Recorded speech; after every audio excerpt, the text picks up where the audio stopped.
देश की राजधानी दिल्ली और राजस्थान की राजधानी जयपुर के ठीक बीच में है अलवर। सियासी तौर से जागरूक और चुनावी लिहाज से एक बेहद दिलचस्प संसदीय सीट। यहाँ के वोटर्स अपने नुमाइंदों के चयन में कई फैक्टर्स को ध्यान में रखते हुए वोट डालते हैं। आतो स्वर्गा ने सरमावे, इण पर देव रमण ने आवे, इण रो जस नर नारी गावे, धरती धौरारी, धरती धौरारी।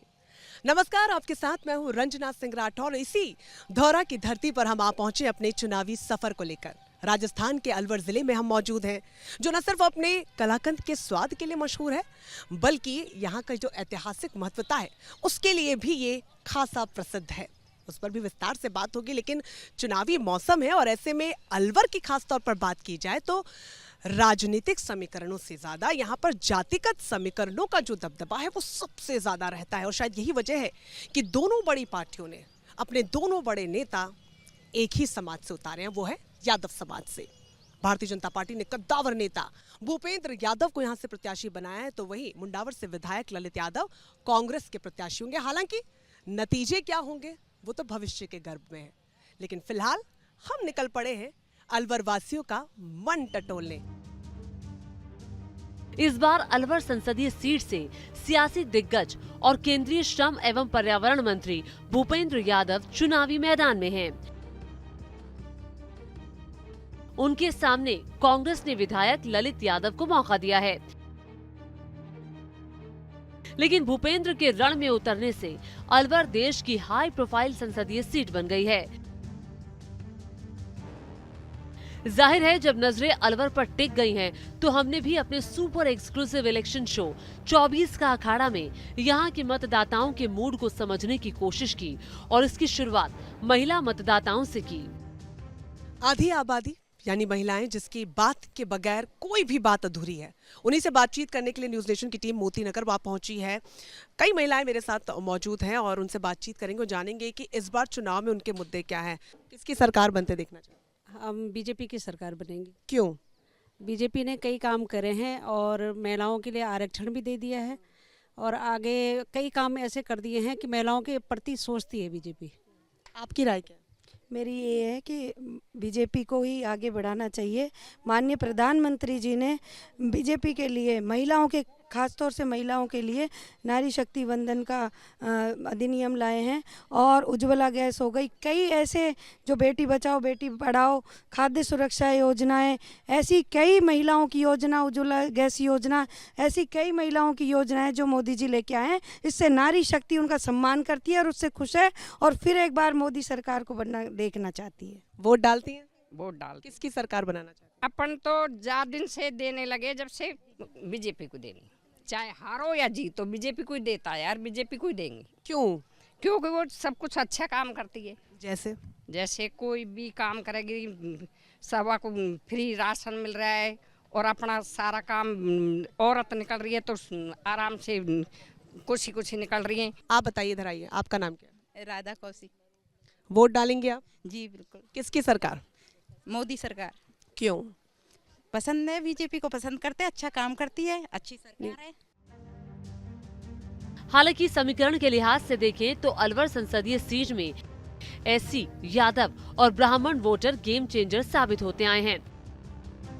अलवर में कुल वोटर करीब 19 लाख हैं। हिंदू वोटर 78.4% और मुस्लिम वोटर 18.3%। इन वोटर्स में अनुसूचित जाति के 17.8% वोटर्स, यादव 13.3%, ब्राह्मण 11.21% और जाट 8.13% के साथ किसी भी उम्मीदवार की जीत हार में बड़ा फर्क पैदा कर सकते हैं। अलवर के मतदाता अपनी बुनियादी जरूरतों के साथ ही देश के बड़े मसलों पर भी राय जाहिर करना पसंद करते हैं। विकास से लेकर राष्ट्रवाद यहाँ के वोटर्स के लिए वोट देने के मानदंड हैं। वो कहते हैं कि किसी भी व्यक्ति का खुश होने का जो जरिया ना वो पेट से होकर गुजरता है, और जो खुश व्यक्ति होता है ना बिल्कुल सही बात करता है। इसलिए हम ऐसे खाने की एक शॉप पर यहाँ पर आ गए अलवर की, और देखिए कितना सारा क्राउड है, उनसे बातचीत करेंगे। चुनाव बेहद करीब है, पहले चरण में अलवर में मतदान होना है। किसकी सरकार बनते हुए आप? बीजेपी का। किसकी सरकार बनते हुए देखना चाहेंगे? बीजेपी। आप मैम बताना चाहेंगे महिला होने के नाते मेरा भी बदलाव देख रही हैं? हाँ है, ऐसे तो अलवर अब थोड़े दिनों में कितना बदल गया है। तो यहाँ पे अब जो लोग हैं उनका साफ तौर पर कहना है कि बदलाव हुआ है, लेकिन उम्मीदें अभी और हैं और उन्हीं उम्मीदों को जहन में रखकर जिस दिन मतदान होगा उस दिन वो जाएंगे। पहले चरण में हालांकि अलवर में मतदान होना है, अपने वोट को वो कास्ट करेंगे। अलवर को संतों की भूमि कहा जाता है। यहाँ की सियासत में भी इसकी झलक दिख जाती है। पिछले 2 लोकसभा चुनाव में यहाँ 2 महंतों को जीत मिली है। मसलन 2019 में बीजेपी के महंत बालकनाथ को जीत मिली थी। उनका वोट शेयर 60.1% था, जबकि कांग्रेस के जितेंद्र सिंह का वोट शेयर महज 34% था। 2014 में भी बीजेपी के ही महंत चांदनाथ को अलवर सीट से जीत हासिल हुई थी। महंत चांदनाथ का वोट शेयर 60.5% था और उनके विरोधी उम्मीदवार कांग्रेस के जितेंद्र सिंह को सिर्फ 33.7% वोट मिले थे। हालांकि 2018 में महंत चांदनाथ के निधन के बाद उपचुनाव में कांग्रेस के करण सिंह यादव को जीत मिली थी, लेकिन 2019 में महंत बालकनाथ अलवर सीट पर फिर से भगवा ध्वज फहराने में कामयाब हुए थे। वैसे पिछले साल विधानसभा चुनाव में महंत बालकनाथ तिजारा सीट से विधायक चुने गए थे। इस बार बीजेपी ने अलवर को भूपेंद्र यादव जैसा कद्दावर और मजबूत विकल्प दिया है, जिससे मोदी सरकार में जनता का भरोसा और भी ज्यादा बढ़ गया है। अलवर के दिल कहे जाने वाले होप सर्कस के ठीक सामने इस वक्त मैं मौजूद हूँ और ये पूरा जो इलाका है ये पूरा बाजार का इलाका। आप देखिए कि यहाँ पर हर तरीके की दुकानें आपको मिल जाएंगी। कपड़े हो, जूते हो, घर का सामान हो, खाने पीने का सामान हो, फर्नीचर का सामान हो, सब कुछ यहाँ पे मिल जाएगा। और ये वो जगह है जहाँ पर आपको रोजमर्रा की बातें भी सुनने को मिल जाएंगी। क्या लोगों के मुद्दे हैं, किन मुद्दों पर लोगों को बातचीत करनी है और वाकई में लोगों को कितनी परेशानी भी आ रही है। कई लोग हमारे साथ हैं। सर, आप ये बताएंगे कि इस बार जो चुनावी हवा चल रही है वो किस ओर है? बीजेपी की ओर है। किसकी सरकार बनते हुए देखना चाहिए? बीजेपी की सरकार। आप? बीजेपी की। क्यों, क्या कुछ खास किया, बता पाएंगे? खास के मैडम शांति है, सबसे बढ़िया बात है। और भी बहुत सारी जो योजनाएं दे रही है मोदी सरकार ने। बहुत बढ़िया। राम मंदिर जैसा मुद्दा हो गया, राम भक्त जैसे हम हो गए। आज तक हमने सुना ही था इतिहास के अंदर कि राम मंदिर है, लेकिन हमने बनता हुआ देखा है, इसलिए हम खुश हैं इस चीज़। तो राम मंदिर का एक ऐसा मुद्दा है जिसको लेकर हर कोई खुश है। बाबा, आप बताएंगे कि अलवर में इस बार चुनावी हवा का रुख किस ओर है? भारतीय जनता पार्टी को है। मोदी की सरकार बनेगी, मोदी को वोट मिल रहा है।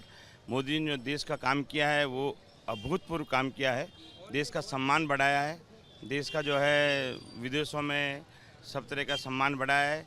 चीन और पाकिस्तान सारे के सारे जितने भी देश हैं आज भारत के सामने कांपते हैं। कभी ये समय था जब भारत कांपता था, आज भारत के सामने सारे देश कांपते हैं। अगर वोट कास्ट करने जाएंगी तो क्या वो मुख्य मुद्दे रहेंगे जिसको जहन में रखकर वोट डालें? देखिए, जो सबसे अच्छा बेस्ट काम करता है वोट उसी को ही दिया जाता है, तो जो अच्छा काम करेगा वोट उसी को ही जाएगा। चुनाव होने वाले हैं, कितने खुश या नाखुश आप हैं और ये बताइए कि किसकी सरकार बनते हुए देखना चाहेंगे? देखिए, सरकार तो मोदी जी की बने वो अच्छा है। किसकी सरकार बनते हुए देखना चाहेंगे? सरकार तो मोदी जी की ठीक है मैडम। किसकी सरकार बनते हुए देखना चाहेंगे? ये तो माहौल तो बीजेपी का ही चल रहा है। आप वोट डाल रहे हैं? हाँ जी। किसको वोट डाल रहे हैं? क्या किसकी सरकार बनते हुए देखना चाहेंगे? हम कह रहे हैं साहब, मोदी जी की सरकार बने या भूपेंद्र जी की सरकार बने। क्यों? हाँ, उनने बहुत बढ़िया काम कराया है, राम मंदिर भी बनाया है, सब काम अच्छा ही अच्छा कराया है।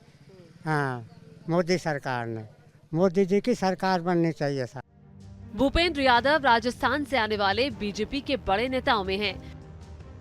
साथ ही पार्टी के माहिर चुनावी रणनीतिकारों में से भी एक चुने जाते हैं, लेकिन पहली बार लोकसभा के चुनावी अखाड़ा में उतरे हैं।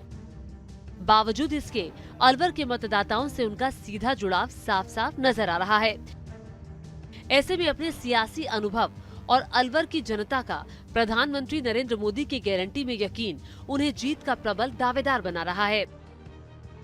बीजेपी के आप रणनीतिकार माने जाते हैं, संगठन के मजे हुए व्यक्ति हैं। अब तक आप चुनाव लोगों को लड़ाते रहे, टिकट देते रहे, अब खुद मैदान में हैं। कैसा एक्सपीरियंस जरा बताएं। अच्छा है, इतना ही अंतर है कि नॉमिनेशन फॉर्म भरा है, बाकी तो जैसा चुनाव करते हैं वैसा ही चल रहा है और अच्छा चल रहा है, उत्साह से चल रहा है। लोगों का बहुत प्रेम और समर्थन है। मैं जितना गांव में जा रहा हूं, मोदी की गारंटी को लेकर लोग उतने ही ज़्यादा आशान्वित हैं और बड़े उत्साह के साथ बीजेपी को समर्थन देने जा रहे हैं। इस बार के विधानसभा चुनाव में बीजेपी यहाँ आई, ये डबल इंजन की बात जो बीजेपी करती है, खुद प्रधानमंत्री मोदी करते हैं, क्या उस डबल इंजन की बात को लेकर के उत्साह कैसा दिखाई दे रहा है? ये चुनाव पूरी तरीके से राष्ट्रीय मुद्दों पे हो रहा है और मोदी की गारंटी पे हो रहा है। लोगों ने देश के इंफ्रास्ट्रक्चर का विकास होते हुए, लोगों ने समस्याओं को सुलझते हुए, भारत को आगे बढ़ते हुए देखा है और सब जानते हैं कि ये चुनाव राष्ट्रीय मुद्दों के लिए चुनाव हो रहा है, इसलिए मोदी की गारंटी पर चुनाव हो रहा है। एक तरफ इंडी गठबंधन है, दूसरी तरफ आप हैं, एनडीए है। इंडी गठबंधन की तरफ से बार बार ये कहा जा रहा है, खासतौर पर राहुल गांधी कह रहे हैं कि आप लोग तो उनको ख़त्म करने पे लगे हुए हैं। वो अपने कारणों से ख़त्म हो रहे हैं, कोई किसी को ख़त्म करता नहीं है। जब उनके पास कोई विषय नहीं है, विकल्प नहीं है, विचार नहीं है, नीति नहीं है और नेतृत्व करने का साहस नहीं है, तो जनता क्या करेगी? जनता तो उन्हीं को देगी जहाँ पे अच्छा विकल्प विद्यमान होगा। और जनता मानती है कि 10 साल के यूपीए के शासनकाल की बजाय 10 साल का जो मोदी जी के नेतृत्व का एनडीए का जो शासनकाल हुआ है, उसमें देश आगे बढ़ा है। देश 5 डगमगाती अर्थव्यवस्थाओं से निकलकर 5 बड़ी अर्थव्यवस्थाओं में पहुंचा है। तो लोगों को ये विकास अच्छा लग रहा है और ये विकास ही मोदी की गारंटी है। 370 पार का नारा बीजेपी का है, 400 पार एनडीए का है। क्या लगता है कि इस बार के माहौल से 370 पार आप जाएंगे? 100% जाएंगे। और मैं नहीं, लोगों में जाते तो लोग ही नारे लगाते हैं 400 पार के। आम आदमी नारे लगाता है क्योंकि उसको लगता है कि देश में अगर अच्छा करना है तो मोदी जी के नेतृत्व पर मोहर लगानी है, 400 पार करना है। वैसे तो आप पूरे देश भर के लिए रणनीति बना रहे हैं, खुद भी चुनाव लड़ रहे हैं, लेकिन अगर यहाँ की बात करें तो सबसे बड़ा मुद्दा चलता हुआ क्या आपको दिख रहा है? मुद्दा नहीं, संकल्प है 400 पार का, वही सबसे बड़ा विषय है।